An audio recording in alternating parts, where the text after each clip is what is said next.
Cette semaine, dans les actualités du monde chrétien, 40 méga-églises en 10 ans. Le plan ambitieux d'un pasteur pour transformer l'Inde. Est-ce l'église à la croissance la plus rapide au monde? Les chiffres vous choqueront. Bonjour à tous. Bienvenue à l'édition de cette semaine des actualités du monde chrétien. Je suis Laurent Kinsilla. Comment la vision d'un pasteur a transformé 25 fidèles en 300 000? Le Temple du Calvaire est la plus grande église de l'Inde, avec plus de 300 000 membres. Maintenant, sa mission est de construire 40 méga-églises supplémentaires dans les 10 prochaines années. Le pasteur Satish Kumar croit qu'il est temps d'atteindre les perdus de l'Inde avec l'Évangile. Regardez ça. La plupart des routes à Hyderabad le dimanche mènent au Temple du Calvaire. Il est un peu plus de 4 heures du matin et les rues adjacentes autour de l'église sont déjà embouteillées, alors que les bénévoles de l'église gèrent la circulation, les navettes, les rickshaws et les motos pour transporter des milliers de personnes. Tous essayant d'arriver ici environ 2 heures avant le premier des 5 services du Calvaire qui commencent à 6 heures.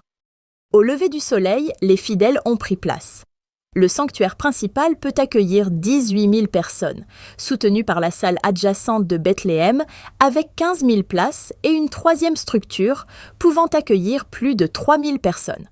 Des centaines d'autres regardent sur des écrans de télévision dispersés sur le vaste campus du Calvaire. Le pasteur Satish Kumar prêche les 5 services, le dernier se terminant à 20 heures.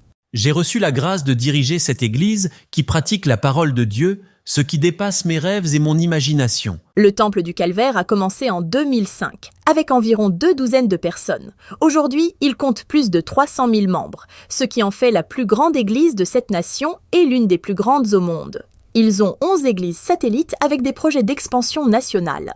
Dieu a mis un fardeau dans mon cœur pour établir 40 méga-églises comme celle-ci au cours des 10 prochaines années. L'Église ajoute environ 3 000 nouveaux croyants chaque mois, signe que le Seigneur agit puissamment à travers le pays. La main de Dieu est sur l'Inde. C'est le moment pour l'Inde d'atteindre les perdus, non seulement à l'intérieur du pays, mais dans le monde entier. De plus, l'Église produit plus de 650 programmes de télévision chaque mois dans 17 des principales langues du pays pour une diffusion à la télévision nationale, atteignant non seulement la nation, mais aussi le Bangladesh, le Népal, le Sri Lanka, l'Afghanistan, le Pakistan et les pays du Golfe.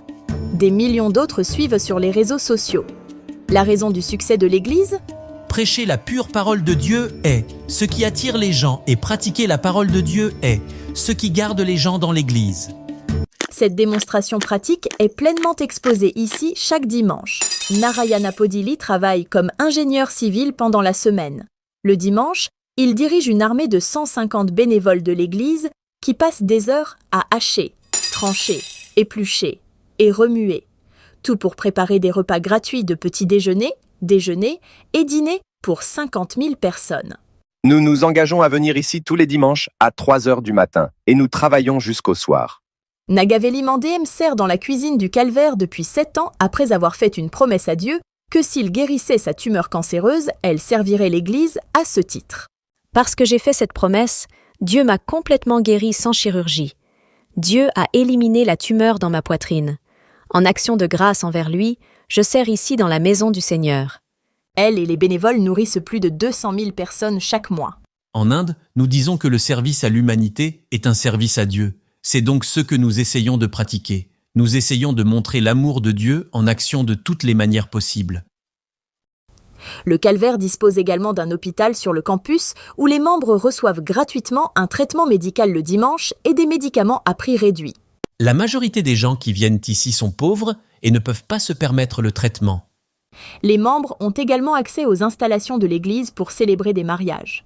Et lorsqu'un membre de l'Église décède, le Calvaire prend en charge tous les arrangements funéraires, l'enterrement et les repas, encore une fois, le tout gratuitement.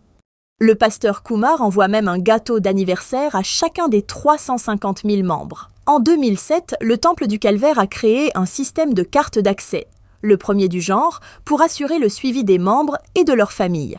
J'ai des milliers de personnes. Comment puis-je savoir qui ne s'est pas présenté le dimanche ? Alors que je priais, Dieu m'a mis la carte d'accès à l'esprit. Chaque membre doit obligatoirement passer sa carte lorsqu'il assiste à l'un des 5 services du dimanche. Si nous ne nous présentons pas à l'église, nous recevons un appel. Ils me demanderont pourquoi je ne suis pas venu à l'église. Et après avoir découvert la raison, ils prieront pour moi. Je suis heureux quand je reçois cet appel. Le fait qu'ils se soucient de nous est vraiment spécial. Et grâce à cela, nous viendrons sûrement au prochain service. Témoigne un membre. Le pasteur Kumar dit que la prière a toujours fait partie intégrante de leur succès. Depuis 2005, l'Église organise 40 jours de prière et de jeûne, attirant des dizaines de milliers de jeunes participants dans des stades à travers le pays. Pendant ces 40 jours de prière de jeûne, j'enseigne de la Genèse à l'Apocalypse. J'essaie d'expliquer chaque livre. Des centaines et des milliers de jeunes lisent la Bible. Chaque mois, l'Église, avec ses campus satellites, organise une nuit avec Dieu où les membres prient pour un réveil. Environ 25 à 30 000 personnes se rassemblent. C'est devenu la plus grande prière en ligne de notre nation. Ces dernières années, cependant, l'Inde a connu une recrudescence sans précédent de la violence contre les chrétiens. Plus il y a de persécutions, plus l'Église grandit, et c'est ce qui se passe en Inde. La plupart des attaques sont menées par des groupes extrémistes hindous qui accusent les chrétiens de convertir de force les gens au christianisme. Le pasteur Kumar, lui-même un hindou converti au christianisme, dit que la résistance produit de la puissance. C'est ma passion, mon fardeau, qu'avant de mourir, je veux voir chaque Indien entendre l'Évangile et connaître le Sauveur.